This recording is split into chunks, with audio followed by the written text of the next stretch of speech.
Hey everybody, welcome back to episode 3 of Elevator Pitch. My name is Joe Ennis. Thank you so much for tuning in. This week, I am interviewing Chris Craddock, and Chris is the CEO of the Redux Group. The Redux Group is a local real estate group located in Reston, Virginia. A little bit more about Chris. He is a nationally certified life coach and a member of Gary Keller's Top 100 with a doctorate in leadership. Chris is also the host of the Uncommon Real Estate podcast, which I have been able to work with a little bit. I love that podcast. I think they're doing a great job. If you're either a real estate agent or maybe a home buyer or trying to sell your home, I would highly recommend checking that podcast out. There's a ton of super cool tips that you can learn from that podcast. Chris is also a realtor and entrepreneur who runs multiple successful businesses in the Washington, D.C. and Richmond, Virginia areas. The Redux Group just sold just under $120 million in volume in 2019. So they are crushing it over there. I really enjoyed this episode. I thought it was really interesting, and Chris did a great job bringing information that is not only valuable to people interested in real estate, but also to entrepreneurs and business owners. Chris talks a lot about how to prepare yourself to bring as much value possible to your client. Whether you're selling courses online or you have a service like a podcast service or anything, Chris talks about how they prepare their teams and their agents to set their clients up for success. And I think that's super important, and that anyone can get a lot out of this episode. He also talks about a few real estate tips that I think are super interesting that people should pay attention to. So yeah, enjoy the episode. What's up, everybody? Welcome back to Elevator Pitch. I am joined by Uncommon Real Estate podcast host and Redux Group CEO, Chris Craddock. Chris, thank you so much for being here today. Hey, happy to be here. Thanks for the invite. So, Chris, I ask all my guests right out the bat, tell us a little bit about yourself. What is the Redux Group? Who is Keller Williams? And maybe a little bit about Uncommon Real Estate as a podcast as well. Yeah, man. Well, yeah. So I got into real estate through, I did ministry stuff for years. When I was younger, I made no money whatsoever, but I loved doing it. And so I ended up flipping houses when my wife got pregnant and the money was running out, and I ended up making like 12 times what I made in a year in about 4 months. And, ever since then, I've kind of had this investor piece to it, but we also have built this pretty massive, more retail business that, this year we're probably going to do on and off market about 600 transactions. And it's just incredible. It's really fun, but we've been able to kind of create this hybrid baby between, retail and invest in the investor world. And that's kind of what we do. And so we built Uncommon Real Estate because I just think part of the reason we've had so much success is because common people do common things, and we've really wanted to focus on what is it that make people stand out. I really do believe that the 1% are the 1% because they're willing to do what the 99% are not willing to do. And so what does that look like? What does it look like to be uncommon in real estate and the investor world? And how can we just kind of marry all of these together? And so that's kind of been, kind of the cry that I have to everybody. Just I'm yelling it, screaming it for the rooftops, be uncommon and go do some big things. So that's kind of the thing there. That's cool. So actually, follow-up question, pretty much do exactly what you just said. What would you say makes the Redux Group uncommon from, say, another real estate group? What are you guys doing that sets yourself apart from maybe your competition? Yeah, sure. So here's the deal. I don't have I feel like our industry is filled with people that don't train, don't work. They all practice on the people that pay them. They never practice on their own. And so that's the whole thing. In Virginia, DC, Maryland, where we are, literally you have to spend more time getting licensed to cut hair than you do to help people buy or sell the biggest transaction they have. So we train like crazy. We train like crazy. I believe that you're very rarely going to rise to the level of your aspirations. You're usually going to fall to the level of your training. And so when I look at that, I just say to myself, man, what do we need to do to be better, to be the best, to be uncommon? And so, I mean, we spend, I mean, every morning our team does a huddle where we do training, and once a week I bring in one of the top agents from across the country to virtually teach us. I mean, it's just, I mean, literally, we pay a price. I mean, we pay a massive price to be the best, and we're paying that, and we're working hard on that. The other thing is, I do believe that most people in this industry, they wait till people call them. They're not out there winning. You know, they're playing defense. And honestly, if you want to win in life, if you want to be uncommon, part of that is you just got to start playing offense. And the way you play offense in real estate is you pick up your phone and you call and you call and you call. It's just a contact sport. You got to be in touch with as many people as you possibly can. And that's, I mean, that's what we do. That is how we do our business. That's cool. And, you know, to that point, I have a lot of like friends, not necessarily close friends all the time, but I do have a lot of friends that'll be like, I don't know, it seems like they almost have nothing else going for them. So they're just like, I became a real estate agent, and they never sell anything, but they're just like somehow became one. So it is kind of funny that you bring that up. It seems like, I think, what did you say? It takes more time to become to get a license in something else than it does to become a real estate agent. But that is kind of funny, but that is interesting that, you know, and your numbers show for it that, you know, you guys are really setting your team up for success, as well as training them to be the best team that they can be, and so that they can help their clients and these people that are maybe buying a home for the first time and don't really know what they're talking about, or maybe do know and are buying a home. You're setting up your agents to be as best of a help to them as they can, and to help them get the best deal and everything. And that's really cool. So, you know, another question that we ask is, what are some of the problems in the real estate field that, you know, maybe aren't necessarily being addressed, that you see as a major issue? Maybe it is a lot of people just aren't trained correctly. What are some of the problems that you guys are seeing? And then, you know, how are you guys trying to fix that problem? Yeah, I mean, so I think real estate agents have two main problems. It usually it's around activity and skill. That's it. It's completely around activity and skill. So for us, the way that we're addressing it is we created our system because I think the best in the world, they make the complex simple. And so what we wanted to do is say, okay, how can we boil this down where we know that we're going to do well?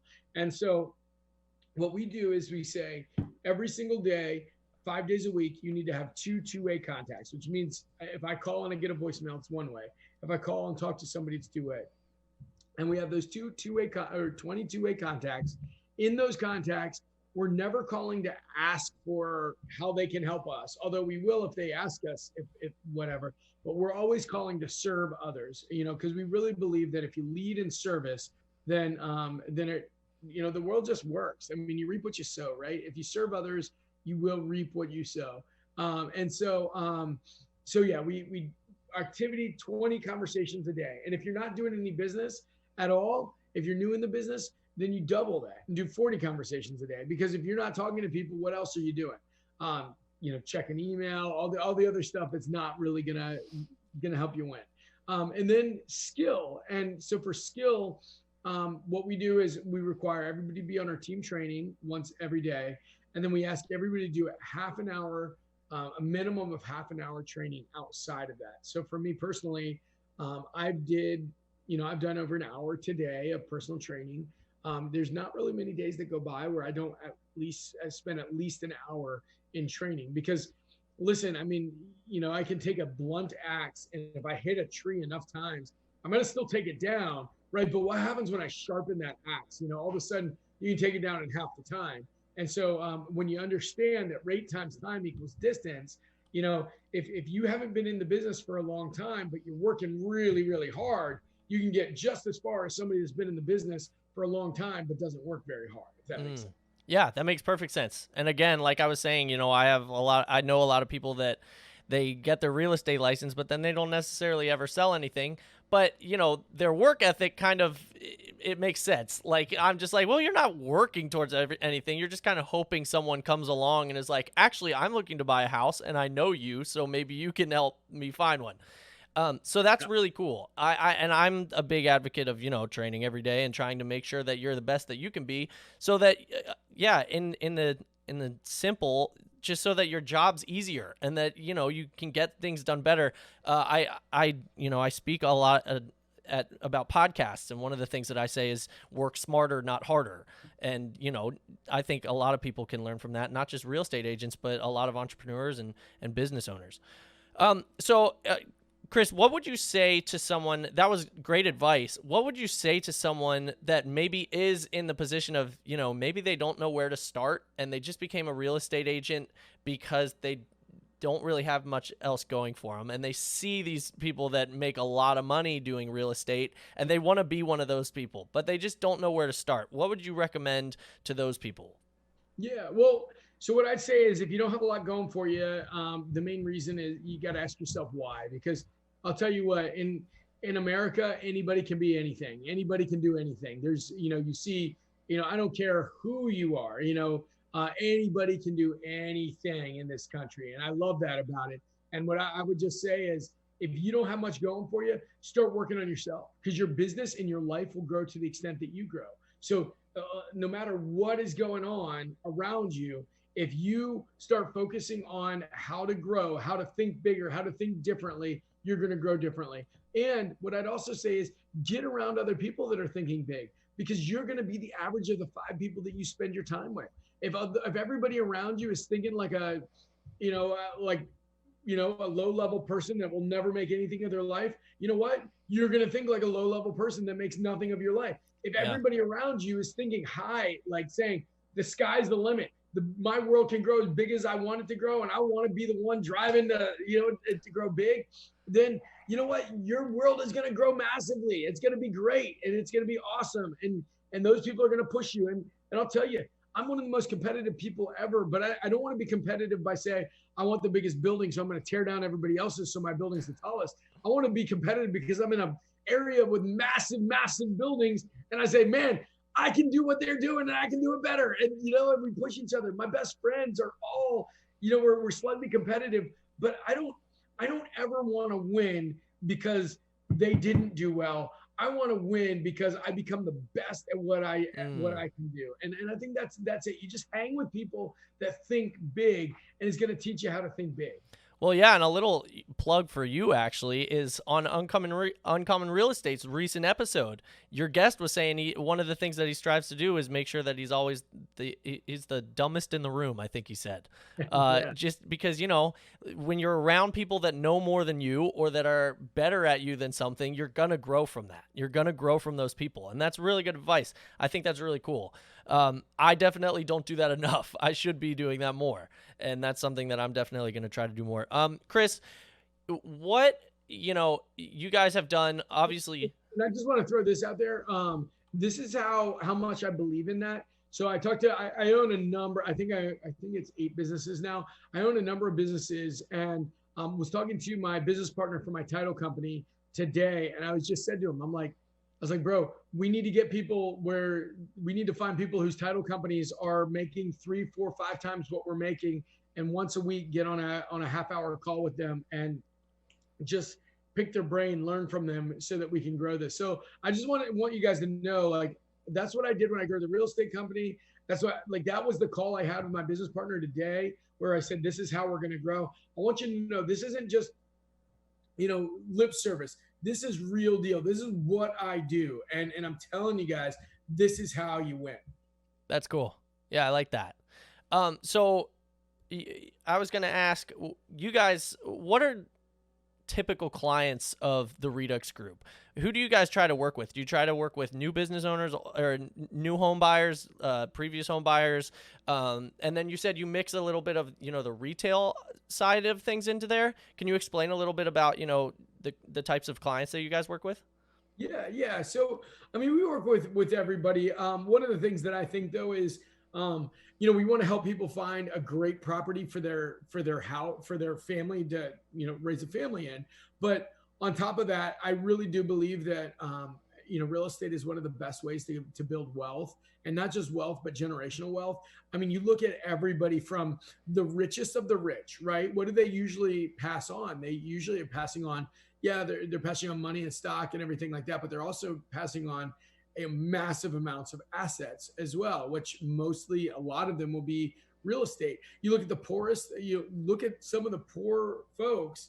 I'll tell you, you go into DC and there's some people that are just, I mean, they do not have much money. I don't know how to say this any other way, but their grandmother bought a house, in the 50s or 60s or whatever in DC, and now it's worth $700,000, and it's all cash comes in. I mean, that is generational, life transforming wealth. And then you just see everything in between. Usually, when an inheritance is passed on, it tends to be around real estate. So, I really, really, really do believe that it's important for us to understand that wealth is built, generational wealth is built through real estate. On the other side, too, anybody just looking to buy or sell any real estate, obviously those are clients that we work with, but I just really think that oftentimes, we should realize that it's much bigger than we put credit for. Yeah. What would you say, as I'm thinking here, what would you say are some of the mistakes that a lot of home buyers make, or people that have inherited, generational wealth, like a real estate or like some sort of house or property? What are some of the biggest mistakes that they tend to make, that you guys try to, make sure that they don't make again or don't make in the first place? Yeah, I'll tell you. I mean, I think that I think probably the biggest mistake people make is they work with a bad agent. I mean, that's just it. Um, I'll tell you this: you'll see on Facebook, people will say, "Hey, I sold my house in an hour," and what that says to me is, "Great, you sold your house in an hour. You probably just cost yourself 20 to 30 grand because you didn't have a real estate agent that knew enough about negotiating to leave it on the market long enough to take 5, 6, 7 offers on this property that would have gotten multiple offers on it." So that to me is one of the things where I feel like most people just don't understand the value of a good agent who will be there and really help you. And because we're in a seller's market, people think, oh, just because a house sold, it is it's good, we're fine, we did a great job. Well, what you don't realize is how much money you left on the table because of that. Or you're in and you submit on like 14 different properties and you never get one because it's a seller's market, and you don't have an agent that understands this is how you craft an offer, or we can find something off market, or there's just so many ways that a good skilled agent can help help a person buying or selling. But most people just don't know the difference. They think all agents are like Uber drivers. You just pick one place. Yeah, exactly. Yeah. I had an old mentor, still current mentor, that told me one time he didn't sell real estate, but he sold, products online. And he said, I always know that I'm doing something wrong when I sell a product and immediately the people go, oh, awesome, and buy it like immediately. He's like, I know I'm lowballing them. And sometimes he meant to lowball them, but most of the time he's like, if I'm selling something and everyone's on board immediately, I'm doing something wrong. And I think that kind of applies to what you're saying, is like, people can sell their house, but if you sell it for way less than you could potentially make, I mean, you might be happy in the moment, but you could have spent a little bit more time, got an agent that knew what they were doing, and made a lot more money. Yeah, and most of the time, people, they just don't know. They think they got a great price for it, but they didn't realize. I mean, heck, just in the last 2 weeks, we've sold a couple houses where we've been able to escalate and beat the market by like 40, 50,000, and people feel good because they got what everybody else got for it. And they think that's winning, but anyway. But it's not. So to close here, Chris, I kind of am glad we went into that last section here, because I want to let you talk a little bit more about Redux Group and potentially Uncommon Real Estate and what you guys are doing. And I know Uncommon Real Estate just launched a series on negotiating, and so I'm actually kind of glad that we brought that last point up, because you guys are about to do a whole series on it. So if people are interested in learning more about either finding a good agent to work with, or finding one that fits their needs, you guys are currently in the process of, with your podcast, creating a series on negotiation and finding that kind of stuff. So you want to talk a little bit about that? Yeah, absolutely. Well, I'll tell you, I really think that that's one of the biggest keys is understanding negotiation, understanding um, how to win. I mean, honestly, Grant Cardone has his book "Sell or Be Sold." I think everything in life is a negotiation, right? Even where do you want to go for dinner? That's a negotiation. I mean, everything is. And so, if you understand that you're negotiating and you're looking for a win-win, the way to get them what they want at the same time getting yourself what you want, then you can win, and you can win a lot. So that's one of the biggest keys is how to negotiate well. So we're going through that with Uncommon.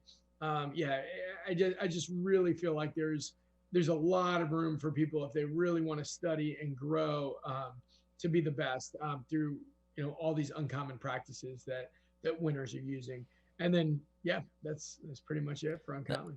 Yeah, that's cool. And obviously, the links to Uncommon Real Estate, the Redux Group, everything will be in the description of this podcast, whether you're listening audio version or video version. Chris, thank you so much for being here. If people want to work with you, whether it's with Redux Group, Keller Williams, maybe they think they'll be a good guest on Uncommon Real Estate. I don't know. How can they reach out to you guys? Yeah. So you can reach out on my website, chriscraddock.com, just my name, chriscraddock.com. Or you can also on Instagram, just Cradrock, Craddrock. Old high school nickname, but Cradrock, and you can DM me, and yeah, that'd be great to connect there. Cool. And listeners, again, all of the links to everything, Chris Craddock, Redux Group, Uncommon Real Estate, will be in the description of this video. I want to thank everybody for listening again. Chris, thank you so much for being a guest. I learned a lot. I hope my listeners learned a lot. I think they definitely will. Thank you again for being on the show. And and go listen to Uncommon Real Estate. It's a great podcast. Thanks, brother. Appreciate it. Hey, thanks so much for listening to this week's episode of Elevator Pitch. Chris Craddock, thank you so much again. It was super fun. If you are an audio listener, make sure to subscribe on iTunes or Spotify. If you're a video listener, click the link above my head, the subscribe button above my head to subscribe here on YouTube. Right next to me is a recommended for you button. You should press that and listen to another episode that's recommended for you. As well as up there's a newest episode that you can click as well. So thank you guys so much for tuning in, and have a great day.